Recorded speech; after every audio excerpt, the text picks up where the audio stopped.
What if I told you the reason you're not wealthy has nothing to do with your job, your background, or your circumstances, but everything to do with what you've been ignoring?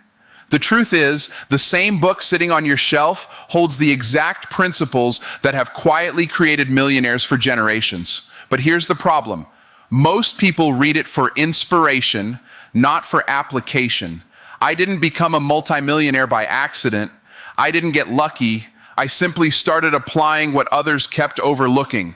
And when I did, everything changed. My mindset, my income, my results. In this message, I'm going to show you the biblical wealth secrets that most people skip right over, the ones that can shift you from surviving to thriving, because you're not broke, you're just missing the principles that produce abundance. Let me challenge the way you've been thinking about money for a moment, because most people have it completely backwards. They believe that if they just had more money, their life would change. But money doesn't change your life. Thinking changes your life. Money only magnifies who you already are. If you think broke, you'll stay broke, even if someone hands you $1 million. And if you think wealthy, you'll find a way to create wealth, even if you start with nothing. See, the real issue is not what's in your bank account, it's what's in your belief system. Because your beliefs drive your decisions shape your actions, and your actions determine your results. So if your results aren't where you want them to be, you don't fix the results. You go back and fix the thinking. Most people have been conditioned to think in terms of limitation. I can't afford it. I don't have enough. It's too hard. But those thoughts are not just harmless phrases. They are instructions you're giving your mind, and your mind will obey. When you say, I can't afford it, your brain shuts down. It stops looking for solutions. But when you shift the question to, how can I afford it? Now your mind goes to work. It starts searching for opportunities, ideas, and strategies. That shift right there is the difference between staying stuck and stepping into abundance. The principles that create wealth have always been available, but they require a different way of thinking. You can't think like everyone else and expect uncommon results. If you want to live differently, you have to think differently first. That means you stop seeing money as the goal and start seeing value as the goal. It means you stop focusing on what you lack and start focusing on what you can create. Because here's the truth. Money is a byproduct. It's a result. It flows to those who think in alignment with value, service, and multiplication. But if your mindset is rooted in scarcity, you'll sabotage every opportunity that comes your way. You'll hesitate when you should move. You'll doubt when you should act. You'll shrink when you should expand. And it's not because you're incapable. It's because your thinking hasn't caught up to your potential. You've got to understand that transformation doesn't start in your wallet. It starts in your mind. When you begin to see yourself differently, you start to show up differently. When you start to believe that you're capable of more, you begin to pursue opportunities you would have ignored before. And when you start thinking in terms of solutions instead of problems, doors begin to open that you didn't even know existed. But most people never experience that shift because they're waiting for external change before they make internal change. They're waiting for the opportunity, the connection, the breakthrough. But the breakthrough starts when your thinking changes. That's when everything else follows. You don't rise to the level of your goals, you fall to the level of your thinking. So if your thinking is small, your life will be small. If your thinking is limited, your results will be limited. But if you expand your thinking, if you begin to see possibilities instead of obstacles, now you're operating on a completely different level. And here's what's powerful. You don't need permission to think differently.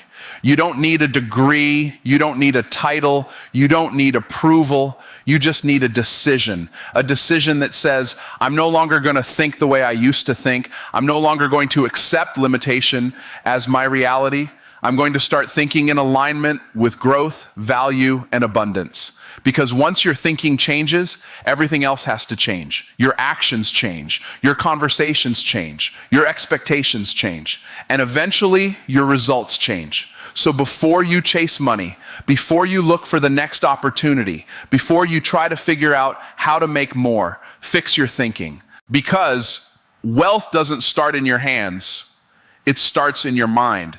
Now, once your thinking begins to shift, The next thing that has to change is what you focus on, because most people are focused on getting money instead of becoming valuable. And that's why they stay stuck. They're chasing the result without understanding the cause. Money is not something you pursue. Money is something that responds to value. If you want to earn more, you don't start by asking, how can I make more money? You start by asking, how can I become more valuable? Because the marketplace doesn't pay you based on your needs, it pays you based on the problems you solve. And the bigger the problem you solve, and the more people you solve it for, the more money flows to you. That's a principle most people ignore. They think if they just work harder, put in more hours, somehow their income will increase.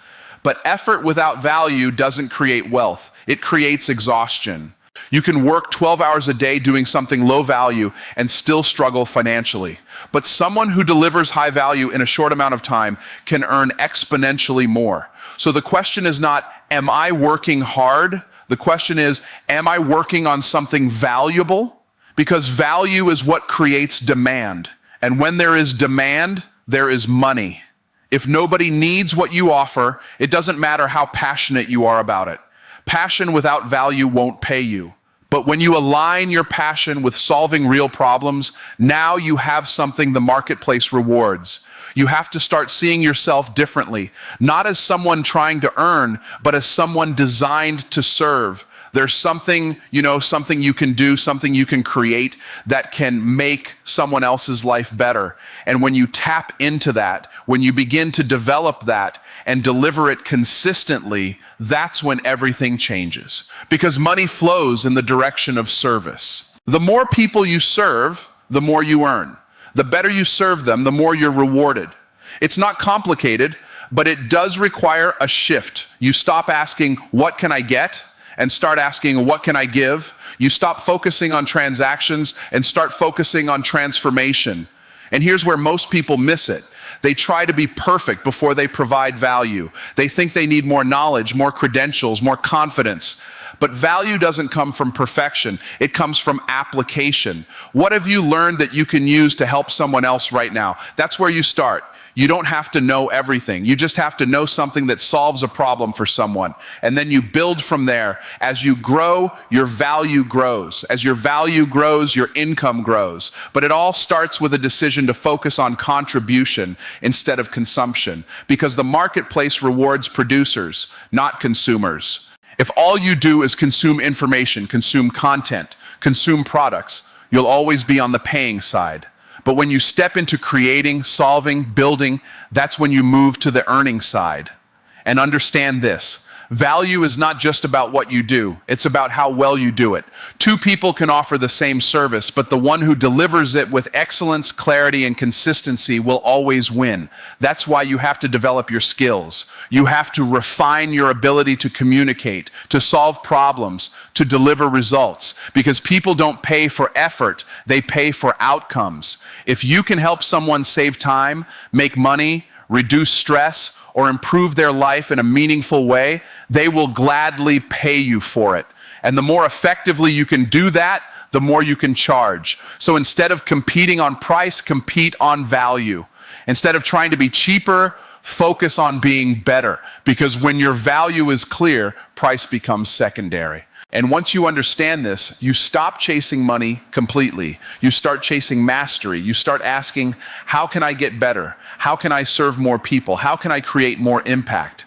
And as you do that, money becomes the natural byproduct. You don't have to force it. You don't have to hustle for it. It flows as a result of who you become and what you consistently deliver. So if you're wondering why money hasn't been showing up the way you want, don't look at your bank account. Look at the value you're bringing to the marketplace, because your income will always be a reflection of the problems you solve and the people you serve. And when you commit to increasing your value, everything else has no choice but to increase with it. Now, as your thinking begins to elevate and you start focusing on creating real value, there's another principle that determines whether you keep what you earn or lose it just as fast as it comes, and that is stewardship.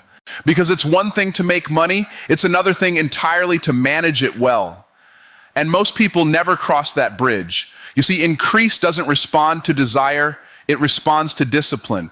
Everybody wants more, but not everybody's prepared for more. And the proof of your preparation is not what you say, it's what you do with what you already have. Because how you handle a little is a preview of how you'll handle a lot. If you're careless with small opportunities, you'll be careless with big ones. If you mismanage a small amount of money, a larger amount won't fix the problem. It will expose it. More money doesn't solve poor stewardship, it magnifies it. That's why you see people come into money and then lose it. It's not because they didn't have the opportunity. It's because they didn't have the structure to sustain it. Wealth requires order. It requires intention. It requires the ability to direct resources instead of reacting to circumstances. And most people are living reactively. Money comes in and it immediately goes out with no plan, no purpose, no direction. They spend first and think later. They consume without consideration, and then they wonder why nothing ever accumulates. But stewardship flips that completely. Stewardship says every dollar has an assignment before it arrives. Every opportunity has a purpose. You're not just receiving, you're managing, you're directing, you're multiplying. You begin to see money not as something to spend, but as something to steward wisely. Because money is a tool, and like any tool, its effectiveness depends on the hands that hold it. So the question becomes, are you in control of your money, or is your money controlling you? Because if you don't tell your money where to go, it will always disappear on you. But when you become intentional, when you start allocating instead of reacting, something powerful happens. You create stability, and from stability comes growth. Now you're no longer stuck in cycles. Now you're building something. And stewardship is not just about money. It's about everything you've been given.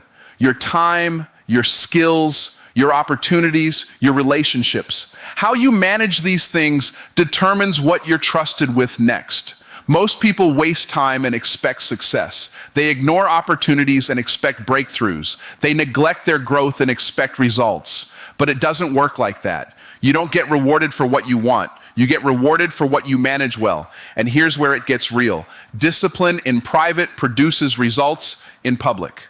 What you do when nobody is watching matters. How you handle your resources when they seem small matters. Because those moments are preparing you for something greater, even if you don't see it yet. You don't wait until you have more to become disciplined. You become disciplined so you can have more. That's the shift. You start tracking where your time goes. You become aware of how you spend. You begin to eliminate waste, wasted money, wasted energy, wasted effort. And as you do that, you create margin. And margin creates opportunity. Now you have space to invest, space to grow, space to multiply. And that's where stewardship really begins to pay off, when you move from managing to multiplying. Because the goal is not just to maintain, it's to increase. It's to take what you have and make it grow. But growth requires intention.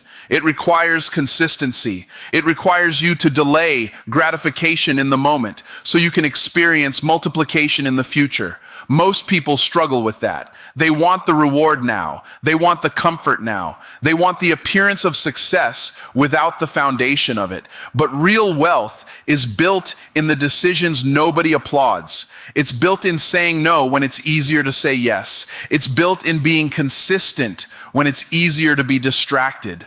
It's built in managing well when it seems like it doesn't matter, because it always matters. Every decision is either moving you closer to increase or further away from it. Every action is either building something or breaking something down. So when you embrace stewardship, you stop living randomly. You start living intentionally. You recognize that what you have right now is enough to begin, if you manage it well. And once you prove that you can be trusted with what's in your hands, you position yourself for more.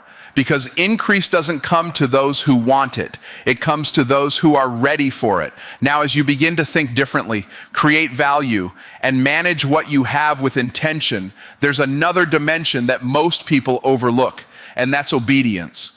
Because there are principles that work whether you believe them or not, but there are also instructions that only work when you follow them.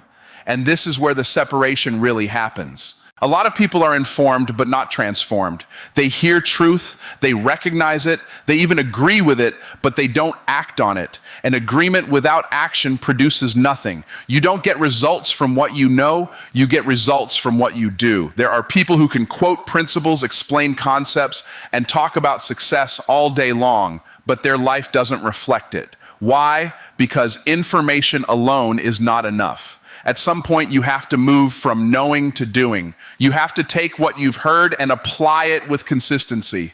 And that's what obedience is. It's applied truth. It's making a decision that says, I'm not just going to hear this, I'm going to live this. Even when it's inconvenient, even when it doesn't make immediate sense, even when it requires you to step outside of your comfort zone. Because let's be honest, obedience is not always comfortable. Sometimes it will challenge your habits. Sometimes it will stretch your thinking. Sometimes it will require you to let go of things that feel familiar so you can step into something greater. And most people resist that. They hesitate, they delay, they negotiate with what they know they should do. And in that hesitation, they miss opportunities. Because opportunities are often disguised as instructions. You're waiting for something big, something obvious, something undeniable. But many times the next level is hidden in a simple step that doesn't look impressive on the surface. It might be starting something you've been putting off. It might be letting go of something that's been holding you back. It might be taking action when you don't feel ready. And the moment you obey, things begin to shift. Not always instantly, not always dramatically, but consistently. Doors begin to open, connections begin to form, ideas begin to flow, and you start to see progress in areas that used to feel stuck. But here's the key. You can't pick and choose which principles you follow and expect full results. Partial obedience produces partial outcomes. If you apply some principles but ignore others, you limit what's possible. It's like trying to build something with missing pieces. It might stand for a moment, but it won't last. So the question becomes, are you willing to follow through completely? Are you willing to act on what you know, even when it requires discipline, even when it requires patience? Because obedience is not about perfection. It's about consistency. You don't have to get everything right all at once, but you do have to keep moving. You do have to keep applying. You do have to keep aligning your actions with the principles that produce results. And as you do that, something powerful happens. You build momentum.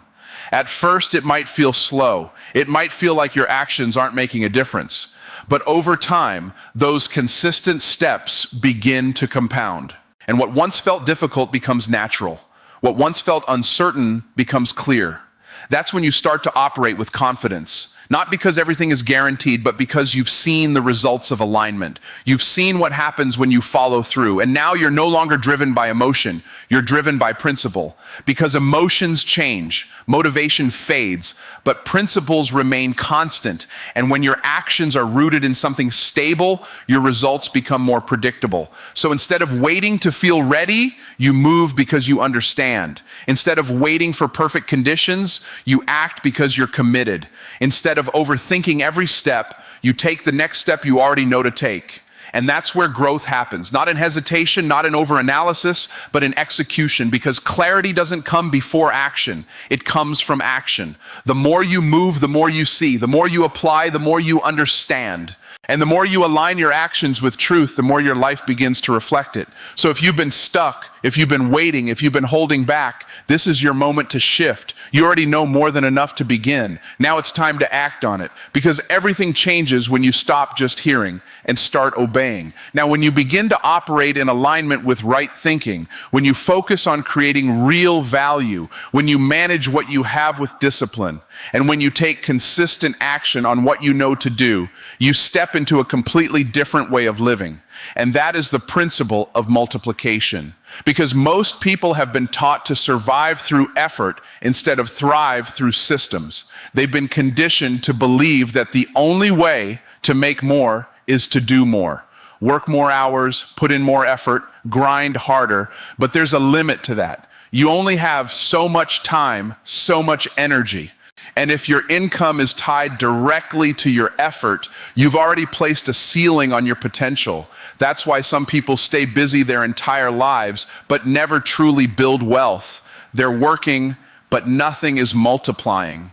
Multiplication changes that completely. Multiplication is when what you do once continues to produce results over and over again. It's when your effort is no longer the only source of your income. It's when you shift from being the engine to building the engine. And that requires a different mindset. Instead of asking, what can I do today to earn? You start asking, what can I build today that will keep working tomorrow? That one question will change everything, because now you're not just thinking about activity, you're thinking about leverage. Leverage is what allows you to multiply. It's using systems, people, tools, and ideas to extend your reach beyond your personal limitations, because on your own, you're limited. But when you build something that works without your constant presence, now you've stepped into multiplication. Think about it like this. If you plant a seed, you don't get one seed back. You get a tree, and that tree produces more seeds. That's the system. That's how multiplication works. But it only works if you're willing to plant first. And most people never plant.